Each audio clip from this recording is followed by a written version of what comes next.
It's the 2022 World Cup.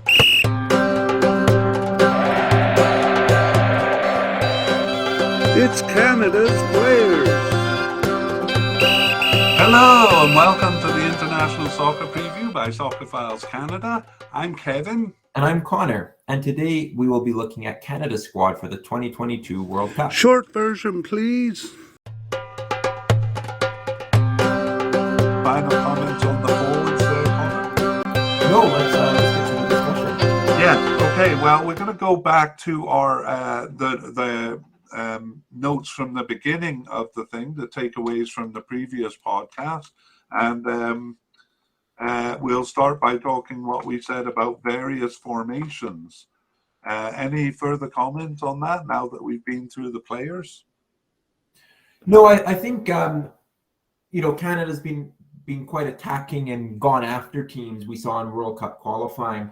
Perhaps in the World Cup, we may see them use more of that three central defenders, just given the level of competition they'll be playing against, potentially taking a bit more of a safe formation. But, I don't really know. Herdman has been aggressive in the past and may not do that. But, they really flip. And I think the key thing is the versatility, but also the flexibility. And I think he'll adapt what he thinks the team needs, for those opponents in the World Cup. Would you like to see them continue to be attacking, or do you think that would be a dangerous thing to do here? I think that plays to their strengths, but I think it would be a bit naive to not respect, a team like Belgium or Croatia, or Morocco even, some of the talents they have. I mean, those teams are, at least in the same level of Mexico, USA. They've had some success being attacking with them, but I think they'll also need to be a bit more pragmatic and make sure they're not giving up room, because these teams can really hurt you. My final comment on the various formations is, you said you had difficulty picking out a pattern in the lineups that Herdman has put out, but I think that's exactly the point, that he's making it difficult for other teams to predict what he's going to do. And I think that's why the pattern has been so kind of consistently inconsistent, maybe two games in a row at the most with the same formation. But I really think he's doing it to make it difficult for the opponents to know what's going to happen, and that will be one of their strategies and strengths in the Cup, is that they're a bit mercurial. And that actually leads to the second point, especially the midfield. It's a fluid midfield. It's a stable group of players, but you never know who's going to line up where. Will Jonathan David be on the left, on the right? Will he be a forward? And I think they'll do that on purpose. Yeah, and they've adapted well to injuries and suspensions, with not only Davies missing, but also Jonathan David and Kyle Larin at the Gold Cups. So even though they're more attacking players, so I think they kind of aren't really phased. They've got good players and they've got a bit of depth now that they can adapt, they can be fluid, they can change formations in game, and I think it's a real strength, as you mentioned. Yeah. Well, the other thing we said was a new crop and new height. I suppose that's not as true anymore since 2017, 2019, and 2021 Gold Cups now. This squad has been together for the most part for three cups. And how do you feel about the new crop? I think it's exciting. It really came all out of nowhere and all at once when you take the long view of Canada's history, and especially qualification for World Cups, go from not even making the Hex to winning the Octagon. It's just been a meteoric rise. And I think we've got a lot of players coming into their prime, or even perhaps not yet hitting their prime because it's such a young group. So, I think this first World Cup will give them tons of experience. Not probably too much is expected of them, but I think it's a core players that will be around into future cups as well. Yeah, I mean, even though probably for us Canadian fans now, since 2017, it's not as new as it was when it started. But I think it will be new to the world, and I think they may take other teams by surprise, particularly being a much more attacking team than probably will be expected. Yeah, and that's a good point. And they still have a lot of players playing in North America, and a lot of Europeans don't probably pay too much attention to Major League Soccer, but it's a good league, and we have good players playing there. Yeah. Well, our last point was comments on the old guard. So I should actually kind of take Hoylett out of that discussion and replace him with Osario, who I should have mentioned at the beginning. But Osario, Daniil Henry, Borhan, Hutchinson, of course. Some of the old guard has survived. And then we talked about Scott Arfield, who we thought should survive but didn't. What do you make of the old guard, Connor? I think for such a young team to have that sort of experience is a real benefit. I think it adds a really nice balance to the team. You got, even if you include Hoylett and Borjan and Hutchinson, these are players that have played in top leagues in Europe, that have won leagues, played in the Champions League. Having that sort of experience is really invaluable for the younger players. So I think it's great. You wouldn't want a club that's too new. You'd want some players that anchor them, and I think Canada have that. Yeah, and I like to use Piet as a kind of a representative player of what Canada used to be. Very hardworking player, kind of admirable and fun to watch, but not really illustrious, not a top tier player. Now he's a solid bench backup. Think of players like that, I guess, as Canada before 2017. Do you agree? Yeah, and there's a lot of names that were kind of good enough, at that time, but wouldn't be good enough to be on this current team. Piet is kind of a hangover, even though he's taking a kind of a more backseat role, which is just kind of shows a difference in class, really, from that 2017 onwards. Right. Okay, well, we're going to take a look at club affiliations as we've gone through the players one by one. We've seen that a lot of them are now playing for pretty respectable clubs in Europe. Do you want to summarize their affiliations, Connor? Yeah, I think looking at the team, about half play in North America, a lot playing in Canada, actually, with Montreal, Toronto, or Vancouver, our three MLS teams. Others play in the States, and about half play in Europe. Not always are the European clubs giant clubs or in top leagues, but there are some that stand out, notably Bayern Munich. But there's also some other, we mentioned Champions League clubs before, Besiktas, Club Bruges, Basel have been there, Red Star Belgrade. So some good clubs, but kind of increasingly respectable and getting some good experience. Porto would be a big club as well. So there are some that definitely stand out. Among all the clubs. Well, that's certainly better than 2000 and again 2015. I'm looking at Scott Kennedy here playing for Jan Regensburg in Germany. A club I really have really not heard of, and who is the one playing for Danes in Belgium, a club that neither of us had heard of. That was kind of the way it was in the past. If they were in Europe, they were with a second or third division team with an unfamiliar club, not with teams like Porto and Bayern Munich. So this is really refreshing. Great. Well, we've done some data crunching of our own.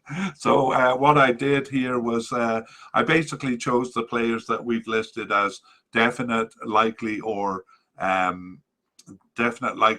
possible, and done a few stats on their average age and their average caps and how many goals they score. So this is a pretty rough estimate. But the interesting part is when we compare it to other teams. So we're going to just do a couple of stats here. And the first one is the total number of players that we've dealt with in this podcast has been 43. So that includes the likely and seem to be off the team. and stuff like that. And by comparison, we've said that Ghana and USA have gone through a lot of players to try to finalize their squad. Ghana is at 61 and USA is at 69. 43 for Canada is about 10 below average. What do you make of that, Canada? The total Connor, the total candidates that Canada's dealing with. What do you think it means? I think it shows, first and foremost, a settled squad, but also perhaps that Canada doesn't have the largest number of players to choose from. I think the US, of course, a country with 10 times our population, kind of is the opposite end. They have a very unsettled squad, perhaps because they have so many possible players that they could choose from. And I think Canada, we'll talk about their starting lineup. The starting lineup seems quite settled, but even the players who are on the sub bench seem quite settled. So, that's kind of my thoughts on that lower number. I like it. I like what you said. Another stat I've kind of looked at is the total players that we have defined as definite or likely. So these would be like players going to the cup, probably starters for the most part. Again, 22 doesn't mean that much. Sorry, it's 24. It doesn't mean that much in itself.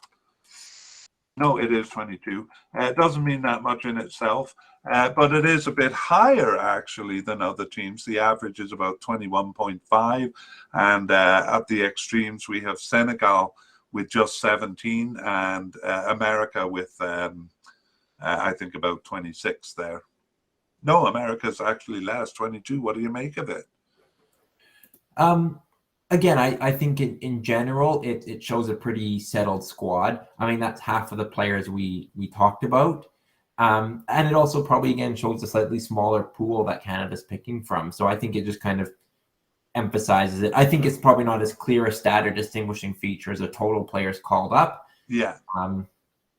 Yeah, I mean, I would say with Senegal, it's a strength because they, they have a very stable squad. They use the same players all the time and they play together well. That's why they won the African Cup. With teams like USA, I don't think it means that. I think it means they haven't decided yet and they're still experimenting with a lot of players. So it's harder to define which players are going to be the starters and which players are going to be on the squad. I think with Canada, I think clubs can take 28 players. With 22 in the definite or likely, I think it shows that there's not so much room for surprises. Yeah.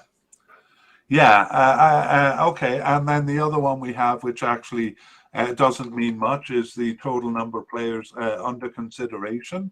So for Canada, it's 32. And these would be players in the definite, likely, and possible categories. And we won't try to interpret that so much as to say that that's what we're basing the next stats on. So the next stats are the average age, 26.9, Connor. I was really taken by surprise by this because I considered Canada a younger team, and yet the average range is about 25 to 27. This puts Canada as one of the oldest of the 10 teams that I've done this stat for. Wow. Yeah, I think the star players, David, Davies, Buchanan, they're all 23 and younger, but you also have some players probably at the far extreme, including Hutchinson, who must be one of the oldest outfield players in consideration at 39. Borjan, he's been around a while. So I think some of the top talents that you associate with Canada are in that younger generation, but it talks about what I mentioned earlier. They do have kind of a good core of veterans anchoring the team as well. Yeah, well put. Yeah, I gotta say, I ran the stat without Atiba Hutchinson, and it came down by 0.5 or a half a year. So, but as you say, a lot of those older players, Victoria, Borjan, and then some of the players who are on the edge of the squad, Lutweiler, Wotherspoon, Junior Hoylett, we saw more as a sub. All of those guys are over 30. At the other end of the scale, we don't have as many young players as a lot of other teams do. We have a 20-year-old and a 21-year-old.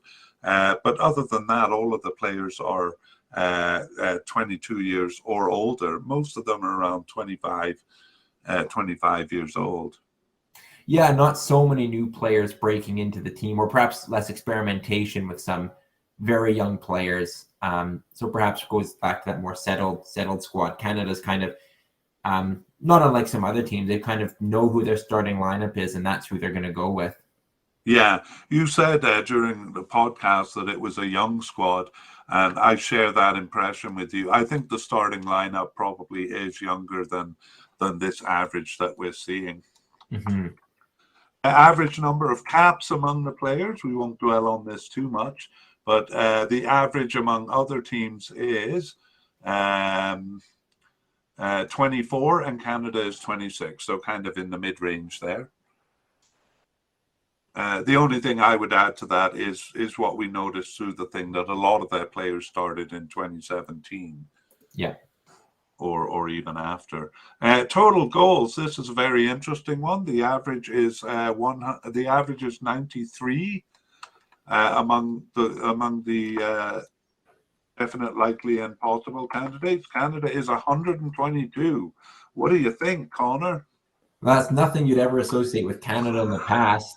I mean, admittedly, Canada did fill their boots against some of the lesser teams in the early, qualification rounds, and they do come up against weak opposition, more frequently than teams from some other confederations.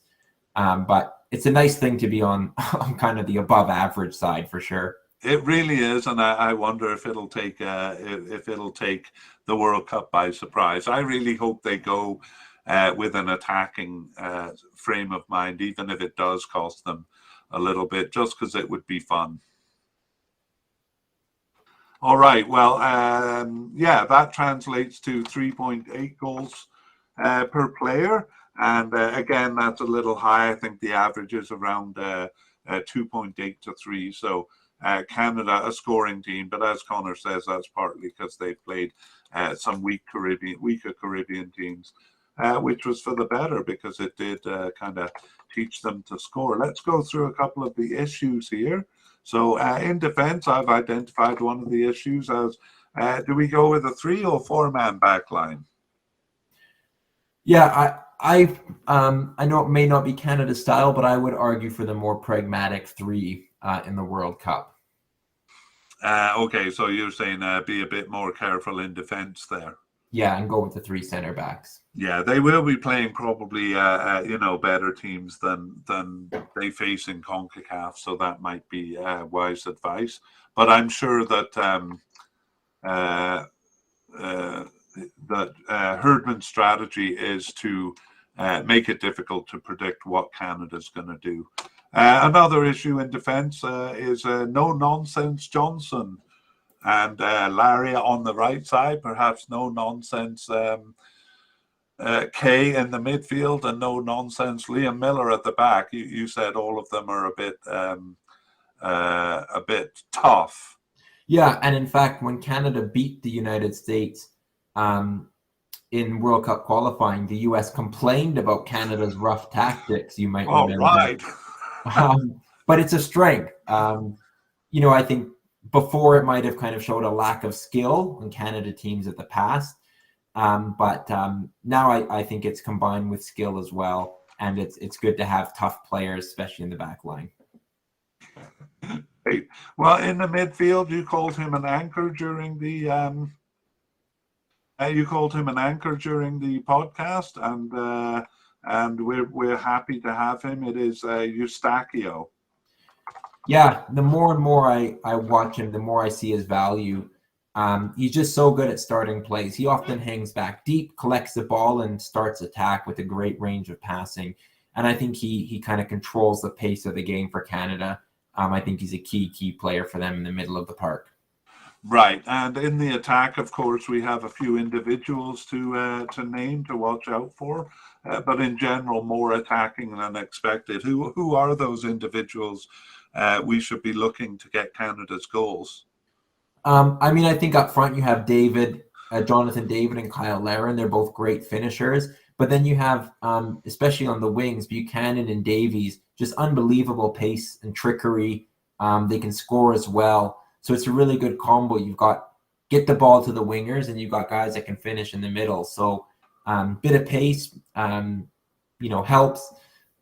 So yeah, I think we've got 4 genuine top players, just with the names I mentioned there. Yeah, I'm glad you used the word pace, because I think that's going to be very important for Canada.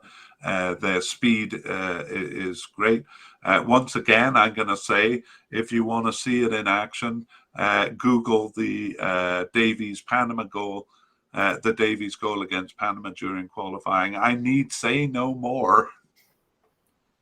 All right, let's look at some of the new players for Canada. Actually, we don't have many, and that actually came up in our discussion a little bit. So not experimenting with a whole lot of players. We have Scott Kennedy. Again, we talked about them in the podcast, so we won't go into detail here. Scott Kennedy in central defence, though, who we considered a definite candidate. Ishmael Kone, who we considered a possible candidate, just coming into the team. It might be too soon for him. And we have Ike Ukbo, who we consider a likely candidate. So that's it for new candidates. But honestly, Connor, that's far more than most teams. Yeah. Far less than most teams. Yeah, I think it's a difficult team for youngsters to break into at the moment, which is, perhaps a strength. But these are kind of 3 players. Not that Kennedy's necessarily a youngster, or Ukbo either. Yeah, it means more new to the squad than young.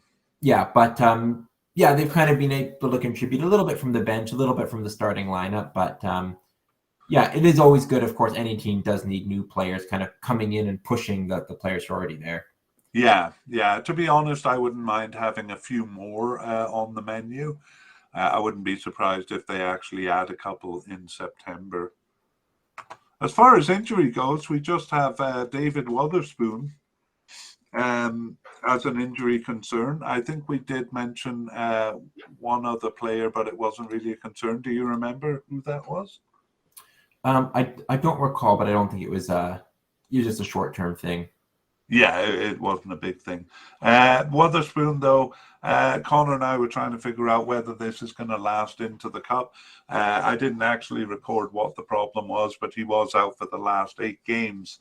So it does seem to be a kind of a long-term thing. However, he's not one of Canada's major players. We had him as a possible candidate. So I'm sure John Herdwin would like to have him there, but it's not like, when we were missing Alphonse Davies during qualifying. So hopefully no new injuries before the Cup. And finally, notable absences. None really.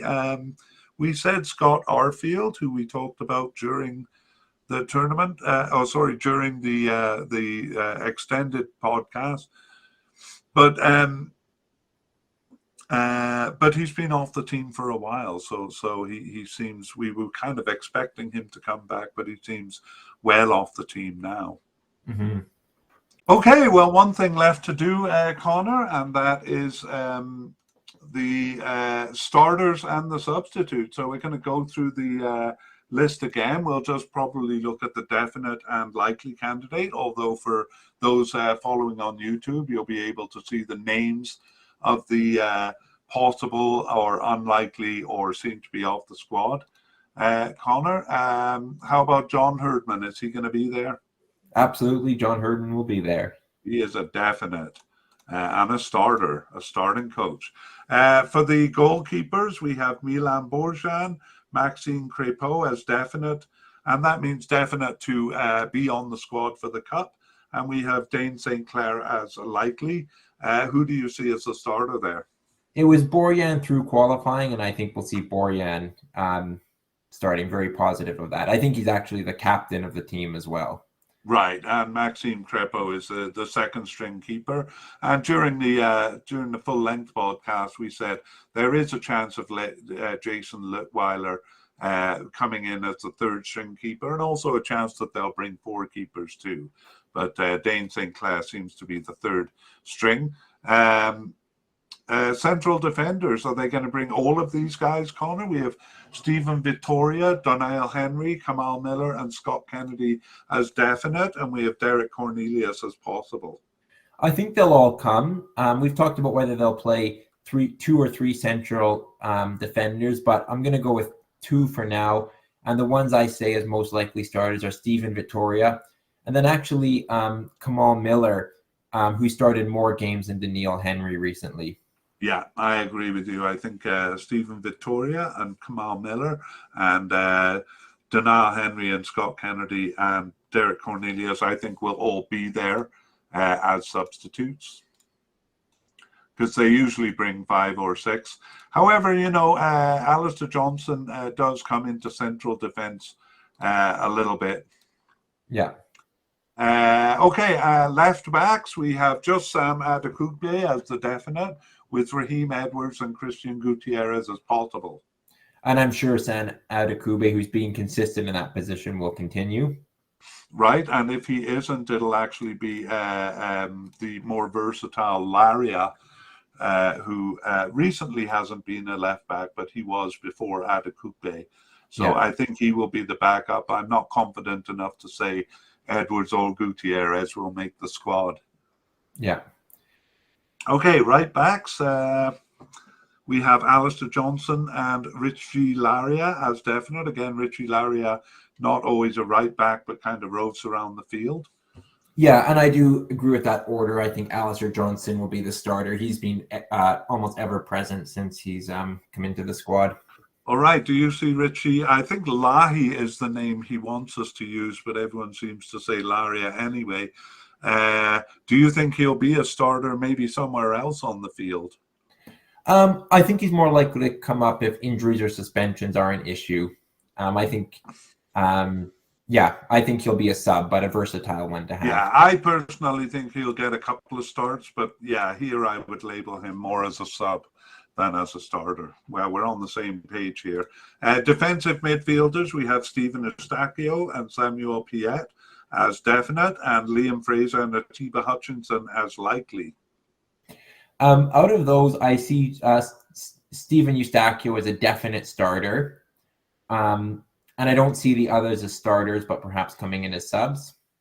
Yeah, I think Atiba Hutchinson will be there. If it's 28 men, Liam Fraser, I think Herdman likes Samuel Piet as a backup.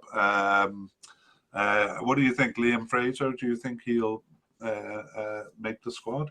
I do think he'll make the squad ultimately. Should I put him as a sub or just leave it blank? He probably won't be the first off the subs bench. Yeah, I'll leave it blank, but we have him as likely anyway. Central midfielders, we have Mark Anthony Kaye as likely and Ishmael Kone as possible. And I think Mark Anthony Kaye will probably be a starter alongside Stephen Eustachio. Yeah, I think it'll be either Kaye or Hutchinson beside Eustachio, and given Hutchinson's age, I would go with you on Kaye being a more likely starter. Kone, I'm not really sure he's going to make it to the squad, so I'm not going to highlight him. Any argument there? No, none for me. Okay, for left wingers, well, we have an injured right midfielder, David Wotherspoon. If he wasn't injured, what chances do you give him? Probably making the squad and possibly getting an appearance as a sub, but probably not much more than that. Yeah, I think I won't highlight him just because his injury is a concern as well. Alphonse Davies, do you think this guy has a chance of making the squad? I think he has more than a chance. I think he'll be on the field. He's been, as we mentioned, a bit inconsistent in terms of getting on the field for Canada, but all Canadian fans will be hoping that he'll be fit and ready to go. Oh, and he will be too. He's a very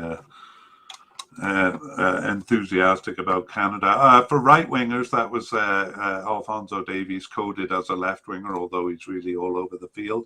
For right wingers, we have Tajon Buchanan as the only definite candidate, or likely or possible.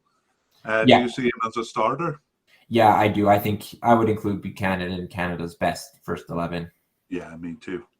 For general or versatile midfielders, we have Junior Hoylett for definite and Liam Miller as likely. I agree with both of those, and I definitely see Hoylett getting on the field, more likely as a sub, but possibly a starter if they're looking for just a bit more experience in the starting Yeah, lineup. I think so too. I'm going to put him as a sub, but I think he will start a couple of games. Liam Miller, I'm not as confident to put him as a sub. I think he'll make it. Mm-hmm. Yeah. Okay, attacking midfielders. Do you think Jonathan Osorio will be a starter? I think recently we've seen him a little bit more off the bench, so I think that's a role that he'll continue to play. He may start one game, I wouldn't be surprised, but I think off the I bench is more agree with you likely. there. Okay, forwards, we have Jonathan David and Kyle Larin as definite. Ike Ugbo is likely, and Lucas Cavallini and Charles Andreas Brim as possible. And I meant to ask you during the podcast whether you agreed with Lucas Cavallini as a possible or whether you think it's more likely. I think he's yeah, I know you mentioned that he was with the Vancouver Whitecaps too. I think that's a blip. I think it's quite likely he'll be there. I would probably be confident enough to move him into the likely category. I kind of agree with you if you say it's a blip. I kind of took it as it might be a decline in form, and he is a bit up and down, but I agree with you. I think he's likely to make it. And yeah, in terms of starters, I would look at both David and Larin. Not a lot of teams go with two strikers, but Canada does on occasion. So one of them may come out if Herdman wants to put an extra body in midfield or an extra body in defense even. But they're both good enough to be starters, and I'm sure they will both start at some point during the tournament. I agree. And Canada is fluid enough. They sometimes use three forwards, but they're fluid enough that these players can move to an attacking midfield or a secondary striker role, something like that. Yeah. So I agree that they'll both be on the field. Ugbo or Cavallini? Again, coming off the bench, and I might even see Cavallini as possibly more likely than Ugbo, but they're different types of players, so they offer something different. I was just thinking that I'd put Cavallini more likely as a substitute. Ugbo is kind of just coming into the team. Maybe we'll see in September if we change our mind and have him as more likely. All right, well, that is it, Connor. So that brings us to the end of this podcast. Keep in mind, we'll be doing an update as new information comes out. So that'll probably be in early November. When the team rosters will be published. They usually publish a preliminary roster. We'll do the podcast once the final roster is done, and we'll also do a podcast updating the team as well. Yeah. Meanwhile, keep an eye on us at Soccerphiles Canada. That's Soccerphiles with a PH in the middle and an S at the end. And our website, soccerphiles.captivate.fm. And be sure to check the show notes for links to our website and previous podcast series. Yeah, a lot of information there in the show notes. Well, thanks for doing this, Connor. It was a lot of fun. Yeah, we'll see you next time.